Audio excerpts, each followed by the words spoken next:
সুপ্রভাত সকলকে। সকলে আশা করি ভালো আছেন।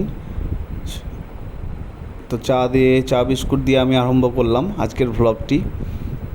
পার্থ মন্দির আইকনে সকলকে শুভেচ্ছা। আর এই যে আমাদের নারুগোপাল সকালে উঠে পড়েছে, তো আমার সঙ্গে ব্রেকফাস্ট সারছে। আমি তো বেরিয়ে যাব কাজে, তো মনে হলো ভিডিও একটু আরম্ভ করি, যেহেতু ট্রেন একটু লেট আছে, তো তার জন্য ভিডিওটা প্রথম থেকেই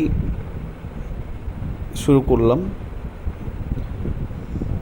আজকে যাওয়ার প্রস্তুতি হচ্ছে নলহাটি, বীরভূমের।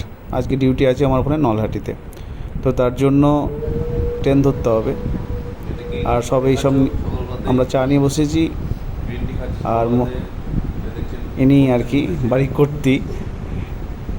এটা চা না, এটা একটা ভেষজ ওষুধ, সেই হিসাবে খায়।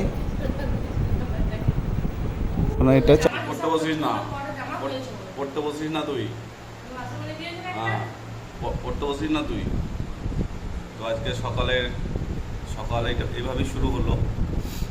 তো যাই হোক, এবার কাজের দিকে ফিরতে হবে। তো এবার ট্রেন ধরতে যাব, ট্রেনের টাইম হয়ে গেছে।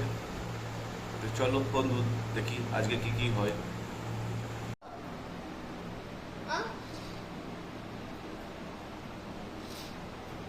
মাছ বলা এসেছিল। বাড়ি থেকে বেরিয়ে তো প্রচণ্ড বৃষ্টি, স্টেশনে চলে এলাম ট্রেন ধরতে। টিফিনটা আমি বাইরেই করি বেশিরভাগ। তো ট্রেন যেহেতু ধরতে এসেছি, ট্রেন ঢুকছে। কাজ শেষ করে এবার বাড়ি ফিরবো। কাজ অনেকটা শেষ হয়ে গেল। এবার আজকে তো বৃষ্টি পড়ছে, তো এইভাবেই কাজ করে যাচ্ছি। আর এটা হচ্ছে নলহাটি, বীরভূমের। ট্রেন এখনও ঢোকেনি, তো তার জন্য ওয়েট করতে হবে। এটা হচ্ছে স্টেশনের দিক, আর এটা হচ্ছে কাটোয়ার দিকে, কাটোয়া আজিমগঞ্জ এই লাইনটা।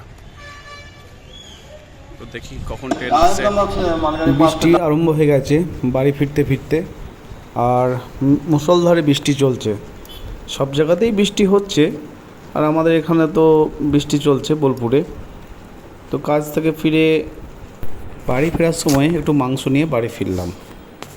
আমরা আসলে সব বাটামাটি রান্না খাই আর কি। এই সব তা না হলে ওই যে পেস্ট করা ওইগুলো দেখবেন টেস্ট পাবেন না।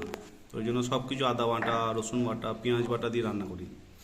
তো আজকে তো দেখতেই পাচ্ছ সব এমনি বৃষ্টি পড়ছে, তো আজকে রান্না প্রস্তুতি আরম্ভ হয়ে গেছে। বাটাবাটি আর কি রান্না করছো বলো তো একটু। চিকেন দিয়ে ঝোল হবে, তার জন্য মশলা বাটা চলছে। তো ভিডিওর শেষ দিকে চলে এসেছি। তো যেহেতু বৃষ্টি পড়ছে, ওই জন্য বেশ গরম গরম আলুর বড়া, বেগনি না, আলুর বড়া দেখবেন অনেকজন খেতে পছন্দ করে, তা ওই জন্য একটু আলুর বড়া নিয়ে বসে পড়লাম সন্ধ্যের দিকে। তো ভিডিও যদি ভালো লাগে লাইক, শেয়ার, সাবস্ক্রাইব অতি অবশ্যই করে দেবেন।